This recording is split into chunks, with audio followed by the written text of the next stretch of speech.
تو کہا میں نے دیکھا کہ حضور کے کندھوں کے درمیان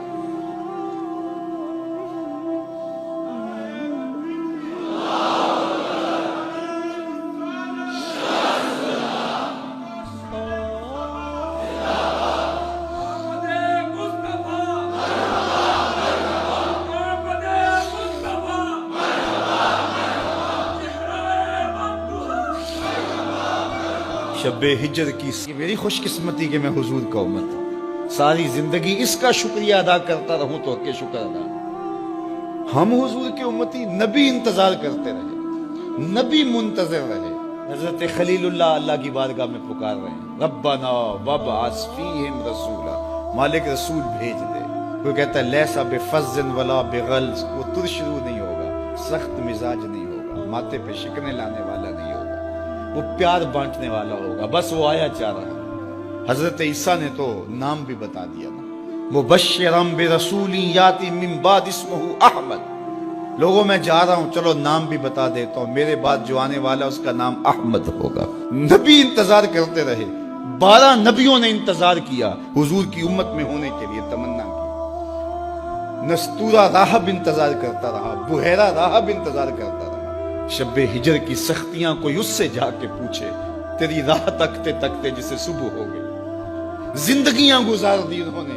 سلمان فارسی کی کہانی سن لو، مجوسی کے بیٹے تھے، حق کی طلب میں نکلے، باپ نے گھر سے نکال دیا، ایک پادری کے پاس جا کے رکے، زندگی بھر اس کی نوکری کی۔ جب اس کا آخری وقت آیا، اس نے کہا میری تدفین کے بعد غموریا چلے جانا، وہاں کا پادری خدا رسیدہ ہے، تجھے اس سے کچھ مل جائے گا۔ کہتے میں وہاں سے غموریا آ گیا، پھر اس پادری کی ساری زندگی خدمت کی۔ جب وہ مرنے لگا تو اس نے کہا کوئی ایسا شخص نہیں ہے جس کے پاس اب میں تجھے بھیجوں، لیکن نبی آخر الزمان کے ظہور کے لمحے آ گئے۔ تو یہاں سے یثرب چلا جا، وہ اس نبی کی ہجرت گاہ ہوگی، تیری زندگی سنور جائے گی، تو نے بڑی محنت کی ہے، بڑی نوکری کی ہے میری۔ کہتے میں نے اس کو کہا کہیں ایسا نہ ہو میں دھوکہ کھا جو مجھے کوئی نشانی بتا۔ اس نے کہا 3 نشانیاں، ایک صدقہ نہیں لے گا، دوسرا ہدیہ رد نہیں کرے گا، تیسرا 2 کندھوں کے درمیان مہر نبوت۔ کہتے میں نے اس کی تدفین کی، یثرب کی جانب جاتے ہوئے ایک قافلے میں شامل ہو گیا۔ انہوں نے مجھے پکڑ کے اپنا غلام بنا لیا، لیکن میرے پہ مہربانی یہ کی کہ مجھے بیچا جا کے مدینے میں۔ ایک یہودی نے مجھے خرید لیا، میں اس کے باغ میں گوڈی کرتا تھا، کام کرتا تھا، کھجوریں توڑتا تھا، لیکن میں انتظار میں تھا کہ کبھی وہ نبی آخر الزمان آئے تو مجھے دید ہو، کبھی عرش پر، کبھی فرش پر، کبھی ان کے در، کبھی در بدر۔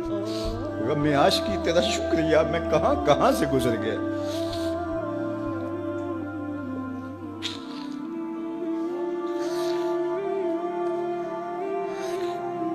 کہتے ہیں ایک دن میں اپنے باغ میں کھجوریں توڑ رہا تھا کہ ہواؤں میں مستی پیدا ہو گئی، اور ہر سمت سے طلع البدر علینا کی صدائیں گونجنے لگی۔ میں سمجھ گیا کہ وہ لمحے آ گئے، میں نے چھلانگ لگا دی اور دوڑ پڑا۔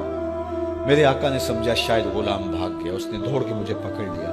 میں نے اس کو کہا کہ میں نوکر تیرا ہی ہوں، لیکن دل نوکر کسی اور کا ہے، میں بھاگوں گا نہیں، مجھے جانے دے۔ میں کچھ کھجوریں لے گیا تھا صدقے کی نیت سے، جا کے حضور کو پیش کی۔ آقا کریم نے فرمایا ہم نبی صدقہ نہیں لیتے۔ کہتے ہیں نشانی ایک پوری ہو گئی۔ کہتے ہیں کہ میں کچھ دنوں کے بعد اور کھجوریں لے گیا، اور میری نیت ہدیہ کی تھی، میں نے پیش کی، حضور نے قبول فرما لی۔ لیکن میں بھی کہتا تھا تیسری نشانی بھی پوری ہو لے تو پھر مانوں گا، اور وہ کیا تھی؟ 2 کندھوں کے درمیان مہر نبوت۔ کہتے ہیں ایک دن حضور میرے باغ میں آئے، اور آقا کریم نے اپنے مبارک کندھے پہ چادر رکھی ہوئی تھی، اور چادر کی اوٹ میں مہر نبوت چھپی ہوئی تھی، اور میں پیچھے ہو کے دیکھتا تھا، اور میری آرزو یہ تھی کہ کوئی تیز جھونکا ہوا کا آئے اور چادر ہٹ جائے اور میں مہر نبوت کی زیارت کر لوں۔ حضور میرے ارادہ قلب سے آگاہ ہوئے، فَأَلْقَى إِلَيَّ رِدَاءَهُ، حضور نے چادر اتار کے میری جانب پھینکی، اور پھر ایسے رخ کر کے فرمایا انظر الی ما امرت بہ، اس پادری نے جو بتایا تھا دیکھ لے آ کے۔ تو کہا میں نے دیکھا کہ حضور کے کندھوں کے درمیان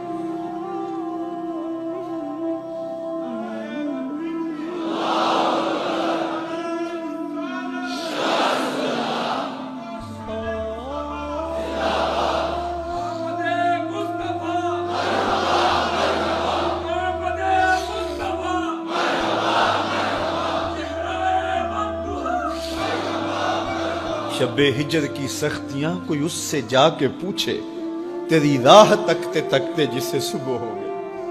ہم نے تو کوئی انتظار نہیں کیا نا، ہم نے تو کوئی دکھ نہیں سہا، ہم سوئے تھے مقدر جاگ اٹھے۔ ہمارے والد مسجد سے مولوی صاحب کو بلا لائے، انہوں نے کان میں آ کے کہا مبارک ہو تو حضور کا نوکر بن کے آ رہا۔ میرے والد گرامی ایک شعر جھوم کے پڑھا کرتے تھے، محمد جانے جانا ہے، پیغمبر ہو تو ایسا ہو، رسولوں کی بشارت سے مبشر ہو تو ایسا ہو، امر توقیر کا سب کو موقر ہو تو ایسا ہو، کیا ہم کو غلام ان کا مقدر ہو تو ایسا ہو۔ میں اپنے مقدر پہ قربان نہ جاؤں؟ آپ اللہ اکبر، کیا وہ خوش نصیب وادیاں تھیں، کیا وہ خوش بخت پہاڑ تھے بنو سعد کے، جہاں حضور نے زندگی کے ابتدائی سال گزارے۔ اللہ اکبر۔ حضرت حلیمہ سعدیہ کہتی ہیں جب میں حضور کو گھر لے گئی تو میرے گھر میں روشنیاں آ گئیں۔ باقاعدہ عورتوں نے کہا حلیمہ تو اتنی امیر ہو گئی ہے رات کو بھی دیا نہیں بجھاتی۔ بڑے امیر کبیر گھرانوں میں بھی رات کو لوگ دیا بجھا دیا کرتے ہیں، لیکن تو اتنی ہی امیر ہو گئی ہے کہ رات کو بھی تیرے گھر کا دیا نہیں بجھتا۔ تو حلیمہ سعدیہ نے کہا آؤ میں تمہیں بتاؤں میرے گھر میں دیا کون سا روشن۔ باقاعدہ ہم جولیوں کو بلایا، پالنے میں حضور تھے، اشارہ کر کے کہا ما کننا نحتاج الی السراج من یوم اخذناہ، جب سے یہ پیارا گھر آیا ہے میں نے سارے دیے توڑ دیے۔ دیے کی ضرورت نہ مشعل کی حاجت، عجب روشنی تو نے پائی حلیمہ، بڑی تو نے توقیر پائی حلیمہ، بنی تو محمد کی دائی حلیمہ۔ کہا ما کننا نحتاج الی السراج من یوم اخذناہ، جب سے یہ پیارا گھر میں آیا ہے میں نے سارے دیے توڑ دیے۔ جہاں روشنی چاہیے ہوتی ہے حضور کو اٹھا کے اس کمرے میں لے جاتے ہیں، وہاں انوار پھیل جاتے ہیں، روشنیاں پھیل جاتی ہیں۔ کیسے اجالے پھیلے، کیسی روشنیاں پھیلیں۔ حلیمہ دا چھپر کھجوری دے تھلے، حوراں وچھالے نوری مسلے، فرش تو عرش تک پہ گئی دہائی، حلیمہ نے لٹ لئی خدا دی خدائی۔ اللہ اکبر۔ وہ سارا دن تو صحراؤں میں گھوم لیتی تھی، اسے جب بھوک لگتی تھی لبوں کو چوم لیتی تھی۔ بخت جاگے حلیمہ سعدیہ کے حضور ان کے گھر آئے۔ اللہ اکبر۔ جدھر سے گزرتے گئے نور پھیلتا گیا، انوار پھیلتے